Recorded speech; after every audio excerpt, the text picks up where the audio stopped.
বন্ধুরা, এই যে খাবার নিগে রেডি হয়ে গেছি গে, সবকিছু সামনে আই নামাইছি। গিলাসে তো পানি দিই নেই, পানি ভরি।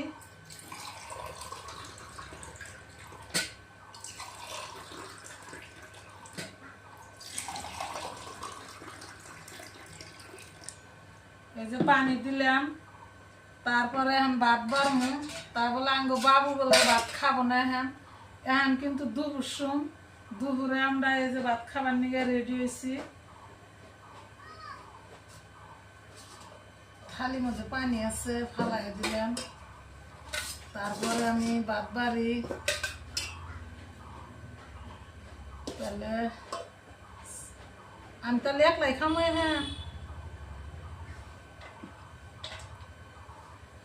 আঙ্গ বাবু এখন খাবো না, আমার শাশুড়ি মা গাও ধুতেছে।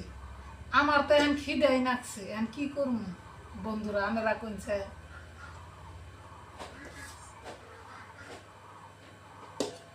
শাশুড়ি মার জন্য তো বইয়াই থাকা নাকবো, তাই না? না বইয়া থাকলে তো আর হবো না। কোথায় আর ভাত বাইরে কি হবো, পরেই খাই একসাথে। একলা একলা ভাত খাই না, পেট ভরে না। এই যে ডাইকা থইলাম, শাশুড়ি মা হোক তারপরে খাইর। তারপরে আমি করে দেখাই কি কি আমি রাঁধছি। এই যে দেখুন, আমি এই যে বাগুন বাঁধছি আর আন্ডা কষাইছি, আর এসিদা রাঁধছি দুরমা দিয়া, মাছ দিয়া, আলু দিয়া, এটি রাঁধছি। আর এনে আছে ব্রয়লারের মাংস আনছিলাম, হিন্না অল্প আছে এটার মধ্যে। আজকে দুপুরে কিন্তু এনে দেয়, আমরা এখন ভাত খামো। তাও অল্প বয়া থাকি, আমি সব রেডি করে নিয়েছি। শাশুড়ি মা আবো, তারপরে আমরা খাবার বোন। শাশুড়ি মারে ছাড়া ভাত খাইলি, তারপরে আয়া হেরে যে আমার কি কব, কর আর বাকি নেই। কব যে ও শাশুড়িরে থুয়ে তুমি আগে ভাত খাবার বইছ, সেই জন্য থাকি শাশুড়ি মা হোক খাইর। আর এই যে সকালে বানাইছিলাম এনে পিঠা, এই পিঠা চা দে খাইছি সকালে।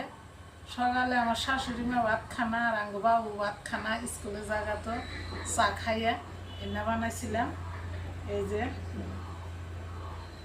এনাটা আমরা চা খাইছি, একটা খাই। শাশুড়ি মা আইতে থাক, খিদা নাকছে কিন্তু। এখন আর কি করবো, মানুষের বাড়ির বউ হয়েছি না, মানুষের বাড়ির বউ হইলি আগেকার দিন নাই। বাপের বাড়িতে থাকলে খিদা নাগলি মায় ভাত বাইরা দিছে, খেয়ে উঠছে।